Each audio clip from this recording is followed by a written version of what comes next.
A tragic incident was reported from the Bandaraval area where a child who did not even have the affection of a mother passed away.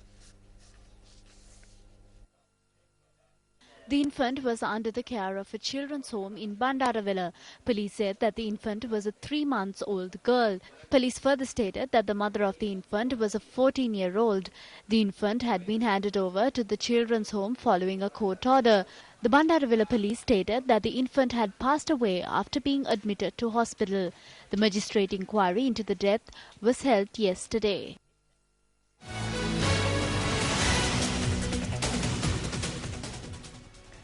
A media briefing was held in Kandy today to create awareness about the program that would be launched to commemorate the death anniversary of late President Ranasinghe Premadasa, which falls on the 1st of May.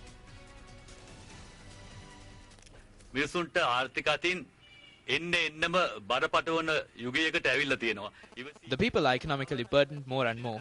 We have reached a point where it is no longer possible to be patient. What is the duty of the opposition at a time like this? Have we understood our primary responsibilities? This is the problem at present. By making the Premadasa commemoration a success, we are going to instill faith in the people that the United National Party is ready to take up this challenge.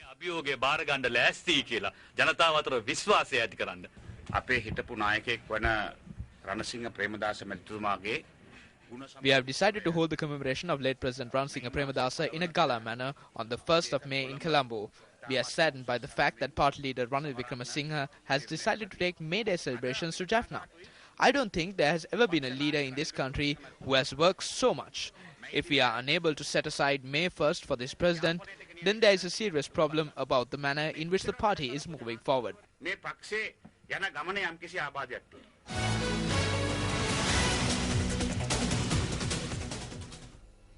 Coming up on the news tonight.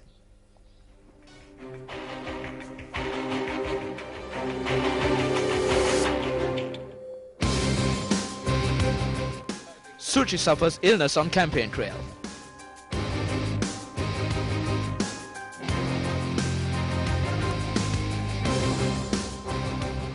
And President Barack Obama visits Korean demilitarized zone.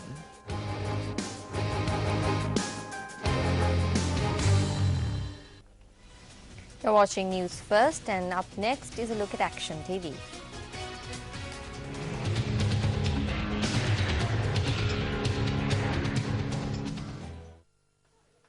When road development projects are taking place in the island, including the construction of expressways, this workyard located in the Kotadenyava area in Divulapitiya could also be of assistance to these development activities.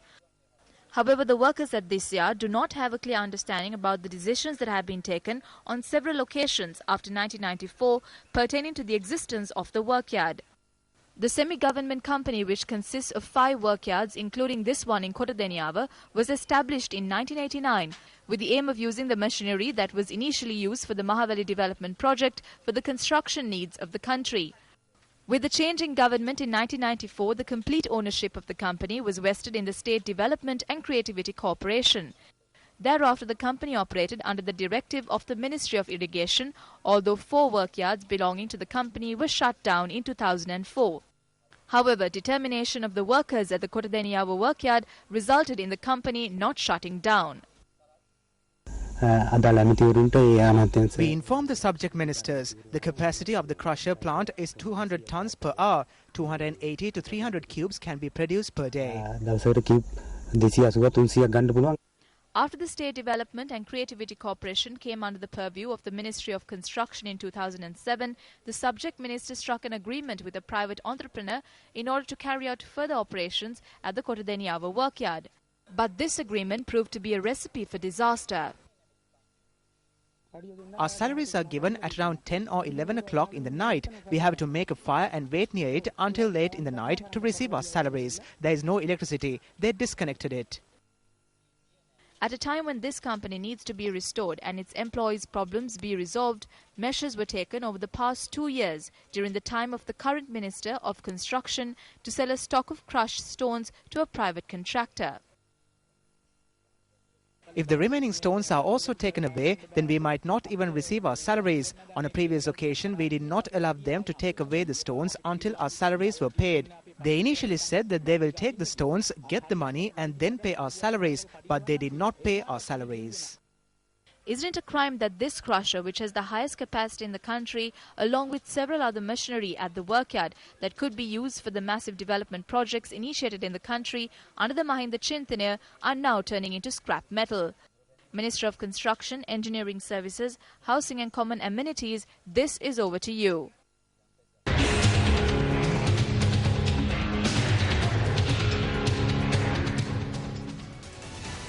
Up next is Biz First. The Sri Lanka Tea Board says that a special program has been initiated to minimize post-harvest damage to tea crops during the Sinhala Tamil New Year season. The Tea Board said that tea factory owners had been provided written information and advice on how to act during the Sinhala Tamil New Year season. The post-harvest loss due to the cessation of the plucking of tea leaves during the New Year season has been calculated at 300 million kilograms of tea.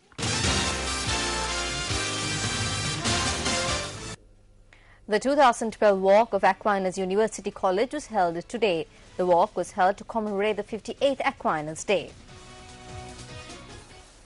The annual walk commenced this morning at the University College premises. Students of the University College walked to Maradana and then returned to Aquinas University College via Boralla. Auxiliary Bishops of Colombo, Emmanuel Fernando and Maximin Silva were the chief guests at the event.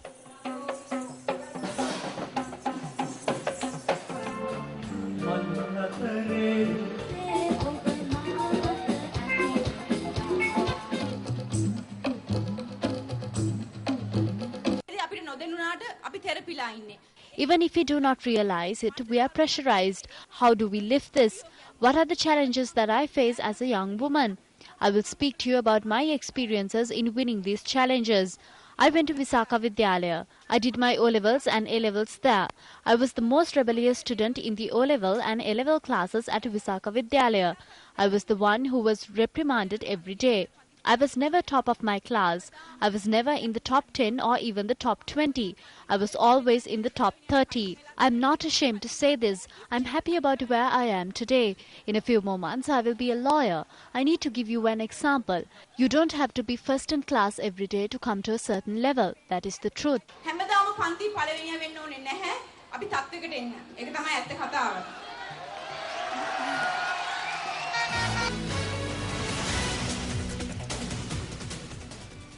UNP Deputy Leader Sajid Premadasa participated in another stage of the Sasunata program in Polpitikama today.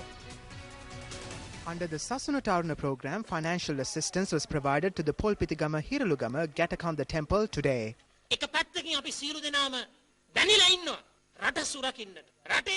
We will safeguard the country's sovereignty, territorial integrity, political freedom and national unity. But our objective is not to safeguard the government which is leading the country towards destruction and which has unleashed an agenda to obtain ransom, which carries out politics by engaging in the drug trade and is responsible for several killings and abductions, and that has destroyed media freedom. Everyone should remember that. We have to fight to bring about an era that would safeguard democratic rights, media freedom, the right of speech and the right to engage in politics freely while we fight to safeguard our country. ප්‍රජාතන්ත්‍රවාදී අයිතීන් සුරක්ෂා කරන යුගයක් ස්ථාපනය කරන්නට අපි සටන් වදින්නට ඕන. United National Party parliamentarian Ravi Konanayake says that the time has come for all to work together as Sri Lankans. He made this statement at an event held today in Avisavella.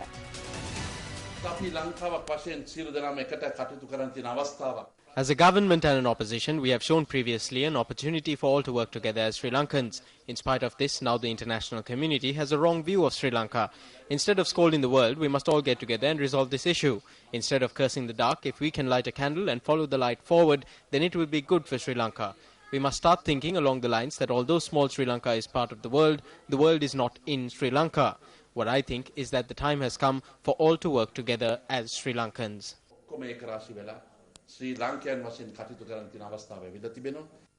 Parliamentarian Ravi Karunanayake made a financial donation today to the Sacred Heart Church in Kosgama, Avisavella.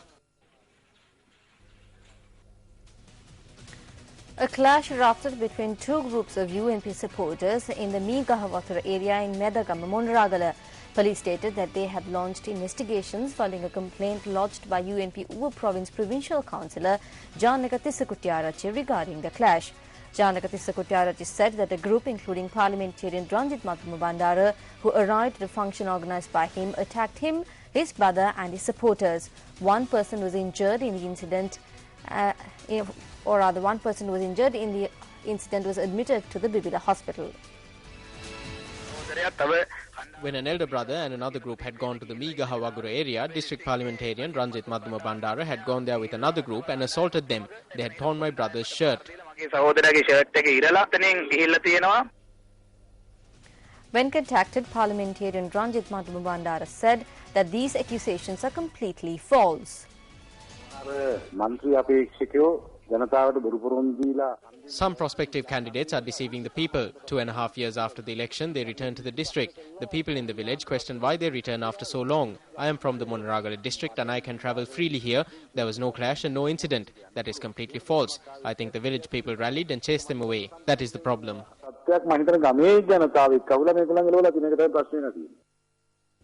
On a lighter note now, the inaugural concert at the Colombo Wind Orchestra was held in Colombo yesterday. Entertainment First has the details.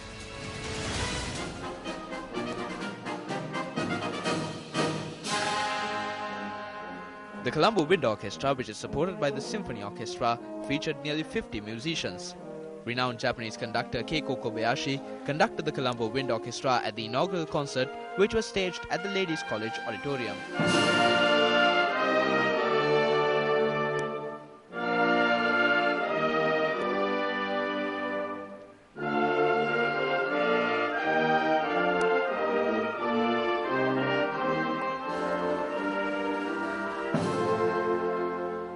The orchestra covered a range of musical compositions by renowned musicians such as Ralph Vaughan Williams, Eiji Suzuki and Alfred Reed. MTV Sports and Yes FM were the media sponsors of the event.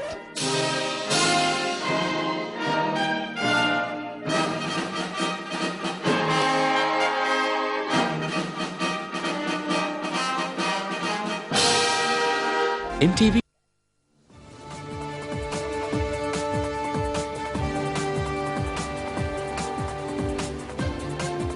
Alonso scores surprise Ferrari win in Malaysia. Details coming up on Sports Fest.